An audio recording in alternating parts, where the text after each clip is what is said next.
ನಮಸ್ಕಾರ ಸ್ನೇಹಿತರೆ, ನಾನು ನಿಮ್ಮ ಮೆಮೊಜಿ ಡಾಕ್ಟ್ರೇ. ನನಗೆ ಡಯಾಬಿಟಿಸ್ ಇದೆ, ಏನೆಲ್ಲ ತಿನ್ಬೋದು ಅಂತ ಕೇಳ್ತೀರಾ? ನೋಡಿ ವೀಕ್ಷಕರೇ, ನಿಮಗೆ ಡಯಾಬಿಟಿಸ್ ಇದ್ದರೂ ಇಲ್ಲ ಅಂದ್ರೂ ನಾನು ಹೇಳೋ ಡಯಟ್ ನಿಮಗೆ ತುಂಬ ಉಪಯೋಗ ಆಗುತ್ತೆ.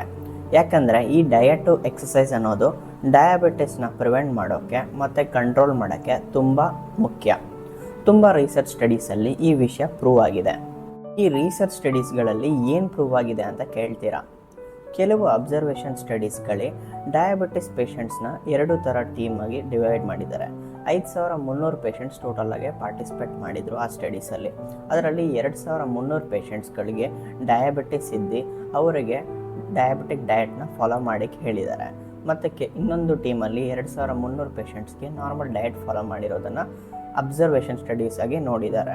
1 ವರ್ಷ ಆದಮೇಲೆ ಆ ರಿಸಲ್ಟ್ಸು ತುಂಬ ಶಾಕಿಂಗೇ ಅಂತ ಹೇಳ್ಬೋದು. ಯಾಕಂದರೆ ಈ ಡಯಾಬಿಟಿಕ್ ಡಯಟ್ನ ಫಾಲೋ ಮಾಡಿರೋವಂಥ ಪೇಷಂಟ್ಸ್ಗಳಲ್ಲಿ ತುಂಬ ಚೆನ್ನಾಗಿ ಶುಗರ್ ಲೆವೆಲ್ ಕಂಟ್ರೋಲ್ ಆಗಿತ್ತು. ಮತ್ತು HbA1c ಅಂತಾರೆ, ಅಂದರೆ ಗ್ಲೈಕೇಟೆಡ್ ಹಿಮೋಗ್ಲೋಬಿನ್. ಇದು ನಮ್ಮ ಬ್ಲಡ್ಡಲ್ಲಿ 3 ಮಂತ್ಸ್ ಆ್ಯಾವ್ರೇಜ್ ನಮ್ಮ ಸಕ್ಕರೆ ಲೆವೆಲ್ಸ್ ಎಷ್ಟಿದೆ ಅಂತ ಗೊತ್ತಾಗತ್ತೆ.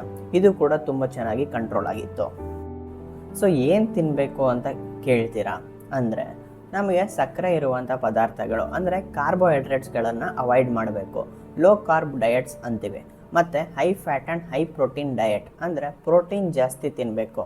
ಕೊಬ್ಬು ಇರುವಂಥ ಪದಾರ್ಥಗಳು ಚೆನ್ನಾಗಿ ತಿನ್ನಬೇಕು. ಏನು ಡಾಕ್ಟ್ರೆ ಕೊಬ್ಬು ತಿನ್ನಬೇಕು ಅಂತ ಕೇಳ್ತಿದ್ದೀರಾ? ಅಂದರೆ ಕೊಬ್ಬು ಅಂದರೆ ಇದನ್ನು ನಾವು ಇಂಗ್ಲೀಷಲ್ಲಿ mono unsaturated, poly unsaturated fatty acids ಅಂತಾರೆ. ಸಿಂಪಲ್ಲಾಗಿ ಹೇಳಬೇಕು ಅಂದರೆ ನಿಮ್ಮ ಸನ್ಫ್ಲವರ್ ಆಯಿಲ್ ಮತ್ತು ಕೊಕೊನಟ್ ಆಯಿಲ್ ಯೂಸ್ ಮಾಡೋದನ್ನು ಸ್ಟಾಪ್ ಮಾಡಬೇಕು. ಈಗ ಆಲಿವ್ ಆಯಿಲ್, ಸೆಸಮೆ ಆಯಿಲ್ ಅಂದರೆ ಎಳ್ಳಿಂದ ಮಾಡುವಂಥ ಆಯಿಲ್ನ ಉಪಯೋಗಿಸಬೇಕು. ಸೊ ಸರ ಡಾಕ್ಟರ್ ಇದನ್ನೆಲ್ಲ ಯೂಸ್ ಮಾಡ್ತೀನಿ, ಬಟ್ ಸ್ವಲ್ಪ ಹಣ ಜಾಸ್ತಿ ಆಗುತ್ತೆ ಅಲ್ಲ ಅಂತ ಕೇಳ್ತೀರಾ? ಇಲ್ಲ, ನಿಮಗೆ ಸನ್ಫ್ಲವರ್ ಮತ್ತು ಸೆಸಮೆ ಅಥವಾ ಆಲಿವ್ ಆಯಿಲ್ ಎಲ್ಲ ಪ್ರೈಸ್ ಸೇಮ್ ಇರುತ್ತೆ. ಅಂದರೆ ಬೇಕಿದ್ರೆ ನೀವು ಅಮೆಝಾನಲ್ಲಿ ಕಂಪೇರ್ ಮಾಡಿ 1 ಲೀಟರ್ ಸನ್ಫ್ಲವರ್ ಆಯಿಲು ಸುಮಾರು 900 ಬರುತ್ತೆ. ಆಲಿವ್ ಆಯಿಲ್ ಕೂಡ ಸೇಮ್ ರೇಟಲ್ಲಿ ಬರುತ್ತೆ. ನಿಮಗೆ ಇನ್ನೂ ಚೀಪಾಗಿ ಸೆಸಮೆ ಆಯಿಲು ಸಿಗುತ್ತೆ ಅಟ್ 700 ರುಪೀಸ್. ಅಂದರೆ ನಿಮ್ಗೆ ಇನ್ನೂ 200 ರೂಪಾಯಿ ಸೇವ್ ಆಗುತ್ತೆ. ಇಲ್ಲಿ ನಾವು ಯಾವ ಥರ ಪ್ರಮೋಷನ್ ಮಾಡ್ತಿಲ್ಲ, ಜಸ್ಟ್ ನಿಮ್ಮ ಹೆಲ್ತೇ ನನಗೆ ಸ್ಪಾನ್ಸರ್ಶಿಪ್ಪು. ಸೊ ನೆಕ್ಸ್ಟು ಪ್ರೋಟೀನ್ಸಲ್ಲಿ ಏನು ತಿನ್ನಬೇಕು ಅಂತ ಕೇಳ್ತೀರಾ? ನಿಮಗೆ ನಾನು ಡೈಲಿ ಫಿಶ್ ತಿನ್ನಲಿಕ್ಕೆ ಅಡ್ವೈಸ್ ಮಾಡ್ತೀನಿ. ಯಾವ ಥರ ಫಿಶ್ ಅಂದರೆ ನಿಮಗೆ ಬಾಂಗಡೆ ಗೊತ್ತಲ್ಲ, ಇದನ್ನು ಇಂಗ್ಲೀಷಲ್ಲಿ ಮ್ಯಾಕ್ರಲ್ ಅಂತಾರೆ. It is very rich in unsaturated fatty acids. ಅಂದರೆ ಇದರಲ್ಲಿ ಬ್ಯಾಡ್ ಕೊಲೆಸ್ಟ್ರಾಲ್ನ ಗುಡ್ ಕೊಲೆಸ್ಟ್ರಾಲ್ ಮಾಡುವ ಕೆಪಾಸಿಟಿ ಇರುತ್ತೆ. Just medium fry with less oil ಮಾಡ್ಕೊಂಡು ತಿನ್ಬೋದು. ಮತ್ತು 1 or 2 in a week chicken skinless ಕೂಡ ತಿನ್ಬೋದು.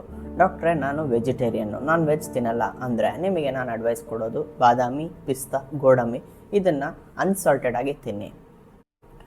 ಮತ್ತು ನೆಕ್ಸ್ಟು ತರಕಾರಿಗಳಲ್ಲಿ ಯಾವುದು ತುಂಬ ಚೆನ್ನಾಗಿ ಕಲರ್ಫುಲ್ಲಾಗಿ ತರಕಾರಿಗಳು ಇರುತ್ತೋ ಅದನ್ನು ತಿನ್ಬೋದು. ಎಕ್ಸಾಂಪಲ್ ಕ್ಯಾಪ್ಸಿಕಮ್ಮು, ಕೋಸು ಅಂಥದ್ದು ತಿನ್ಬೋದು.